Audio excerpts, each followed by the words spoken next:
This is a beautiful medal that you can wear everywhere you want to go. That's a direct quote. You know who said it? FIFA president Gianni Infantino. Who did he say it to? To the president of the United States, as he handed him this made-up FIFA Peace Prize award. It sounds like a parent talking to a toddler. Here, take it. You can take it everywhere you want. It's yours. Yeah, because the toddler just finished to color a book, to, I don't know, go to the potty for the first time. Yeah. So this past week, FIFA invented the FIFA Peace Prize. Very prestigious. First time ever. There's no history. There's no jury. There's no criteria. There's no committee. There's nothing. Why did they invent it? Just so that you can give it to Donald Trump. Because, well, he didn't win the Nobel Peace Prize, so he needs a different prize to stroke his ego. Of course. It's the ultimate participation trophy for the most powerful man on earth. Like. So today we're gonna jump into analyzing the diplomacy of cringe, if you will. Why Gianni Infantino is the ultimate, and I cannot emphasize this enough, sideshow fan, because what just transpired is just ridiculous. I mean, they were chanting USA, USA. And we also look into like why this medal and this award, because it's an award, right?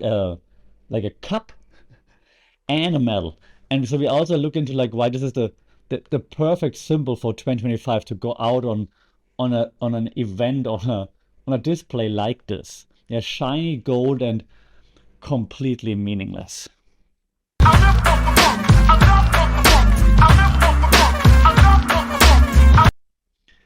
Sawadee Cup and welcome to another episode here for the Funky Pod, mindful media and communication.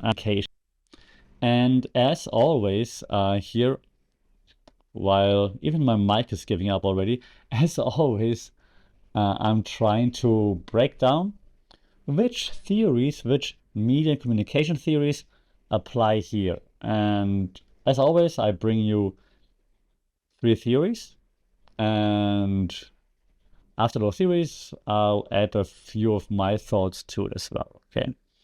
So the first theory I'm bringing you is actually a very famous theory when it comes to media studies. We talked about this a few times here too, and it fits like a glove to what just happened. Because the first theory we discussed today is Sean Baudrillard's simulacra. Okay, the simulacra and the simulation. That's what he talked about. We talked about this before in the podcast. It's basically that the simulation means, let's say you live in a world and you see things around you, like on TV, the media, social media, and so on, and you're not sure if it's real or not. So you're quite sure it's not real because everyone's faking stuff, everyone's trying to be extra cute on social media, but your reference point is still what you see. So your actions are then based on what you see online, even though it's not real. So that the simulation basically becomes real to you. And the simulacra is just the process of that whole thing. So the simulacrum, so the simulation that we're talking about is basically a copy of what you think would be real, but there is no original, because what you see isn't real. But there is no actual original reality because what we see is fake. Okay, let me explain. The Peace Prize from FIFA is not a peace prize. It's a simulation of a peace prize, because there is nothing to it. There's no history to it. There's no comedy. Sure, what is it in the intro, right? There's nothing to it. So how can you have a peace prize and give it to someone who worked for peace, Venezuela, and not have any criteria to it, right? So it's not a real, honest peace prize. It's a simulation of a peace prize. It's a fake peace prize. But of course, Trump and others will now try to add value to it. Okay? Okay. So that's basically what's happening right now. So yeah, a real peace prize like the Nobel, and think about the Nobel committee, what you want. Um, there's a process, there's a committee. The FIFA prize, as I said, has nothing, right? It has the aesthetics of an award. Hey, it's golden. Ooh, look at the medal. Ceremony and speeches. Did you see the speech, by the way? Oh my God. But it lacks everything else. Reality, meaning, merit, all those things. That's why I say it's a fake peace prize. So it only exists so it looks nice on TV, on social media, and so on. So speaking in Sean Baudrillard terms, this makes it hyper real. Okay, so he talked about hyper reality, a reality where we don't know what is fake, what is real. So if you take fake things that don't have meaning and take it into our reality and then give it meaning, try to give it meaning, that makes it hyper real. Okay, so this is a hyper real spectacle, if you will. And the event, right, receiving that award might be more important than the actual peace treaties, which that the US might have, might not have. Venezuela. Right? So this whole spectacle becomes what it's all about. This cool photo ops with a fake peace prize, so to speak. The second theory I brought to you is the one we talked about on the last episode as well. So just to make sure we all get it, and it fits again very well to everything Trump, to be honest, and everything FIFA, because it's hard to point out who's the bigger. Yep. So Pierre Bourdieu, right? We talked about him before. Capital, if you remember that, right? So he talks about the forms of capital, and Bourdieu talks about how we convert capital, the conversion of capital, right? What makes it so valuable to us, and this applies to this situation basically when we think about why did the FIFA, why did Gianni Infantino, and who would have thought that we would miss Sepp Blatter at one point, right? Insane. So why did Infantino do this, right? Well, why did he swap this shiny medal? Why did he give this shiny medal to Trump and I just took it away? He's swapping it. He's swapping that shiny medal for political favors. That's exactly why he's doing it, right? So that's the conversion of capital. You have something, I convert it into something that I want from you. So he's trading what we would call now symbolic capital, like prestigious awards, and doesn't exist, for social or economic capital, right? Like visas for the World Cup, for example, tax breaks for anything FIFA, access to power. That's what he's trading it in for. So, and he and everybody else in the world realized that Trump values things such as flattery more than actual policy talks. So just flatter him and you get what you want. So he minted a currency, right? The medal or the prize, the award, specifically to buy influence with Trump. It's, if you think about it, it's the most, yeah, I want to say cynical transaction in sports history, probably. I can't think of any other more cynical actually, because I mean, just look at it. Last theory before I go into then my ranting mode. No, I try not to rant too much today. I'm promising. I promise. Urban Goffman. Remember we talked about Urban Goffman on the podcast a few times too. Goffman talks about interaction rituals, like how to keep your face, save your face, why we do things in order to perform in front of others, and so on. And this case right now is just basically, it's very straightforward, right? It's the massaging the ego, if you will, right? That's basically the interaction that we have here, the interaction ritual. So the whole ceremony is a ritual to save Trump's face, if that's possible, after he didn't get the Nobel Peace Prize, right? So Infantino acted as like this supportive friend who wants something, of course, and so he helps to perform this whole, this whole charade, like this global peacemaker charade, if you want. It's not a ceremony; it's a therapeutic theater for Trump's ego, but it's this face work, right? So you want to save face by face. In this case, it would simply be, yeah, well, the peacemaker. So congratulations to that, of course. So now my personal acts on that, right?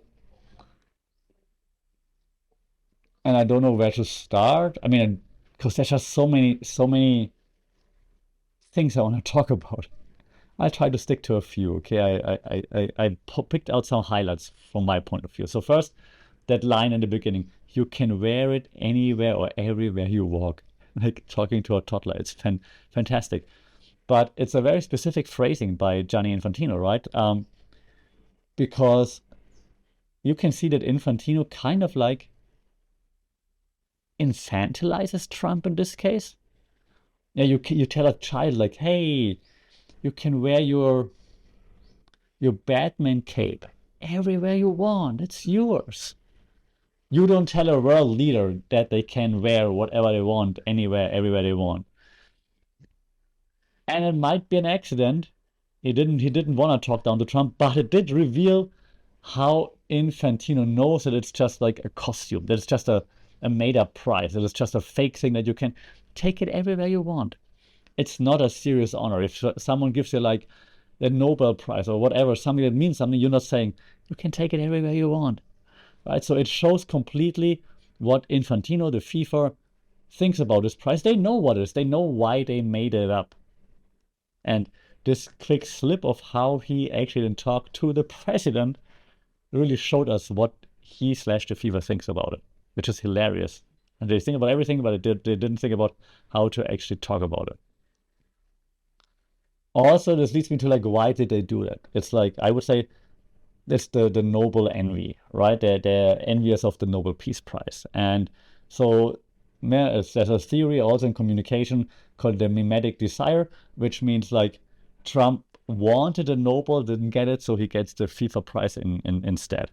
Um, so this theory, and I'm sorry to add another one, but it just fits so well. The mimetic desire is by who was it? Yeah, Girard. Sorry, so many French researchers I discuss these days. And he talks about Trump that desires that Nobel Prize so much because others, Obama, have it.